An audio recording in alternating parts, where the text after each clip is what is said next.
Hey, IT friends, happy Thursday. Uh, I made a video a couple weeks ago where I had talked about the fact that most MSPs are not terrible. And in fact, most MSPs are actually doing a pretty decent job. And I had mentioned in that video that there is a small, very small percentage of MSPs or MSP employees that we all could agree are terrible. And how is that possible? I mean, if somebody's that bad at what they're doing, how could they be doing it and not be aware they're that bad? How could someone be that unaware? That's what I want to cover today. So we're going to take a look here at a chart that illustrates how most humans learn and digest information.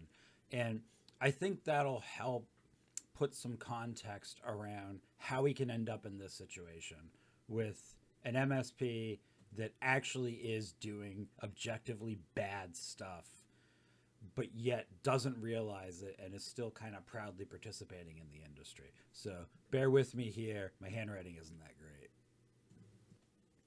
So I borrowed my one of my wife's classroom whiteboards, which was smart, but was not smart because I did not ask her if we had any whiteboard markers in the house.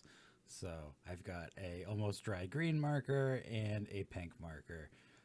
Sorry, we'll all have to deal with that. So ahead of time, I drew an XY axis. Obviously, this isn't a math class, but on your X axis, you have time that you've spent learning a skill. It doesn't necessarily have to be a skill; it could be a thing, but time you spent learning. And then on the y-axis, it's sort of a combination of your projected confidence and knowledge in that skill or thing you've spent time learning.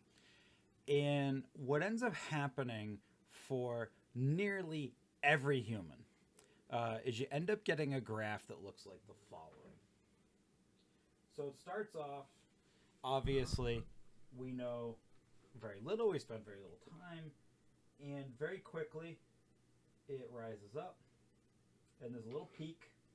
And what happens there, that initial quick area, that's because for most skills, it doesn't take a lot of initial time to establish the ability to return a result that is favorable compared to zero result. As an example of this, I don't know, you ever try and bake cookies?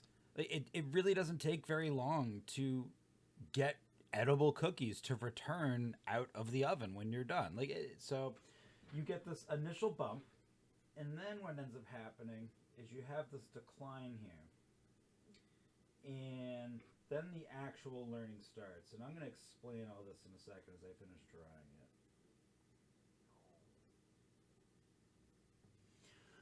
So what you end up getting are a few different defined areas of learning that we're going to talk through right now. So we have that initial period, that initial bump. You can think of it like riding a bike as well. Pretty easy to learn the basics of riding a bike and be like, wow, I'm so proud of myself. I can ride a bike. That's that initial bump. There's an initial projection of confidence, very little time spent. Typically, your ability to be both knowledgeable and project your confidence plateaus at that point. And so we're going to put a little line here. But this area, this little mountain, that's Mount Stupid. And we'll talk about that in a minute.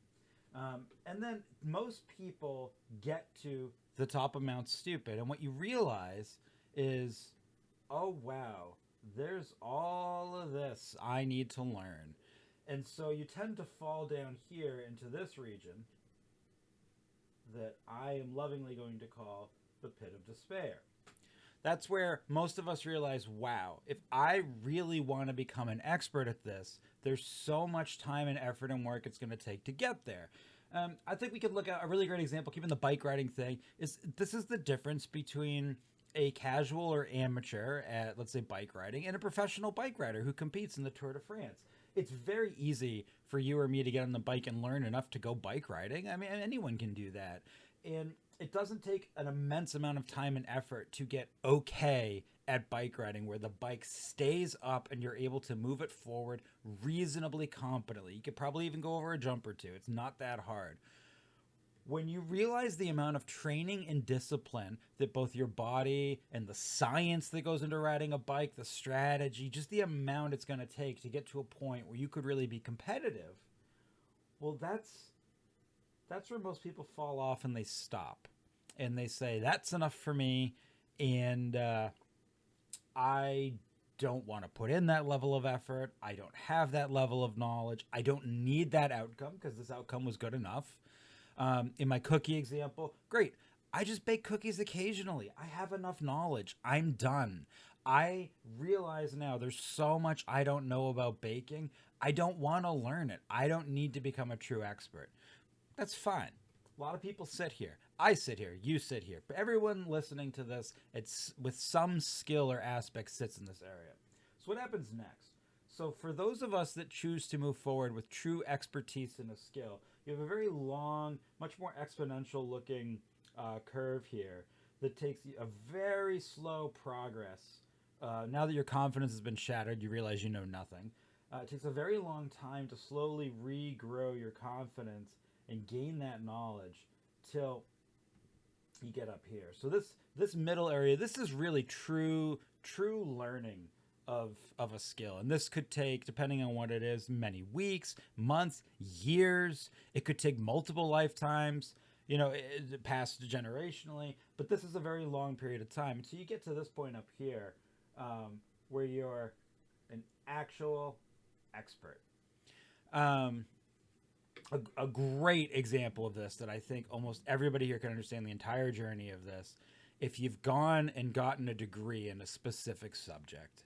So at this point, you're in like middle school, high school. For me, it was electrical engineering. You tinker, you learn enough. I could build a few circuits. I thought I knew everything. You get to that point. You then, enter into college. You realize, oh crap, I don't even know what I don't know. You're down here. And then in my case, it was basically a 6-year journey all the way up this hill. So I got to a point, and I'm still up this hill. I never got to being an expert, but that's what that looks like for a lot of people. So now that we've kind of established how this learning chart works for most people, I think we can use this as a tool to explain why people at either end of this chart really aren't able to understand people at the other side of this chart. So this Mount Stupid we talked about earlier, I'm going to put stupid here so we remember. When we're talking about an actual bad MSP, and I mean that MSP, that very rare MSP you come across, or MSP employee, that almost seems malicious in how terrible they're executing.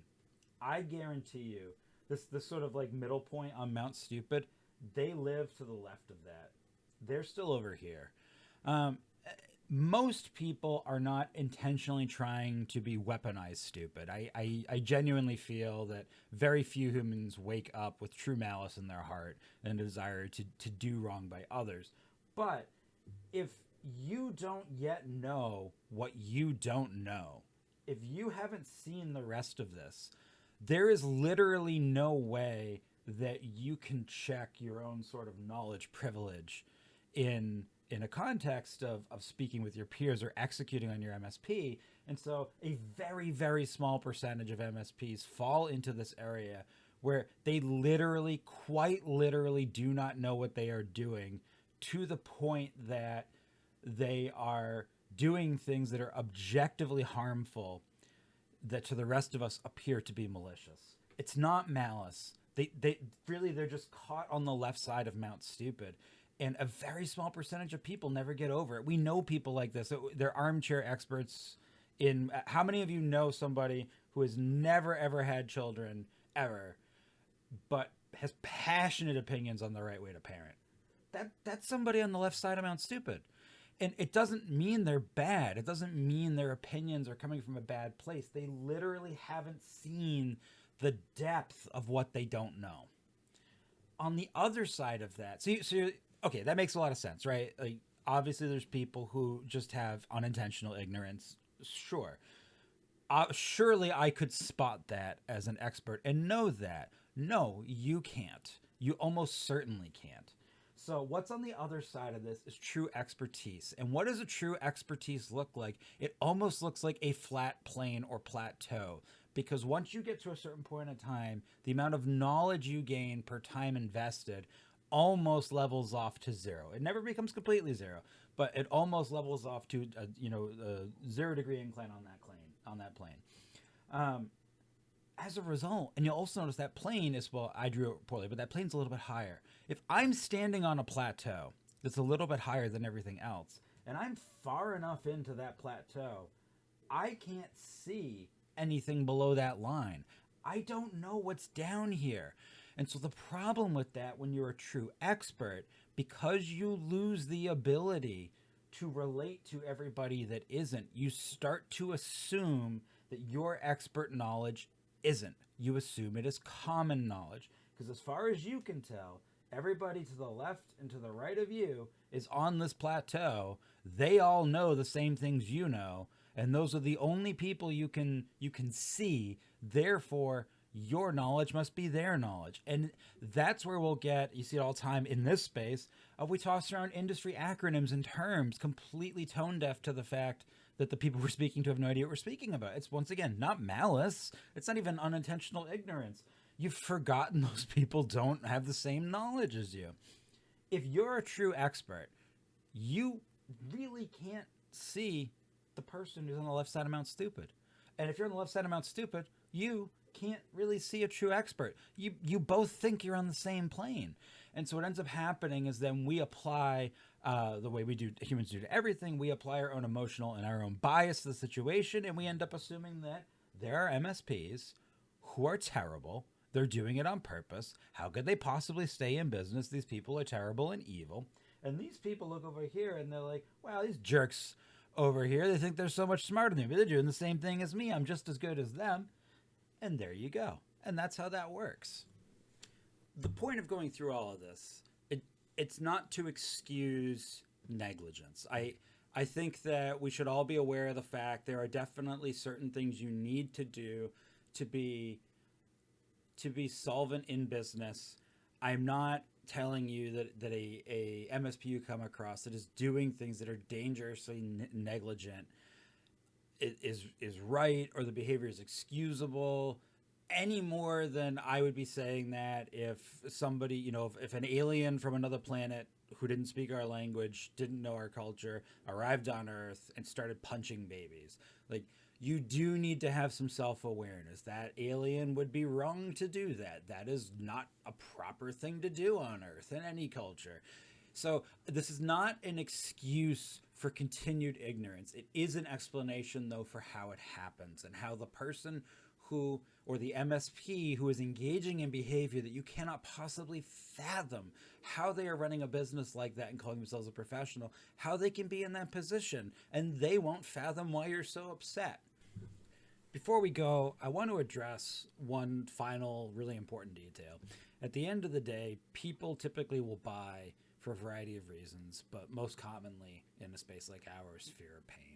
And it is important to keep in the back of your head that even if you think that one of your competition is just awful, is the worst MSP ever, if their clients are continuing to buy from them, they are somehow solving fear or pain for that client, or their clients wouldn't pay them. If you don't believe in that business model, that's insurance. Welcome to the world of insurance. So just keep that in the back of your head. If that MSP that is terrible, that does bad stuff, is still running, people are paying them. Someone doesn't think they're terrible. So that is a definition of success, if you want to, look at it that way. Have a great rest of your day, everybody. Keep being an awesome MSP.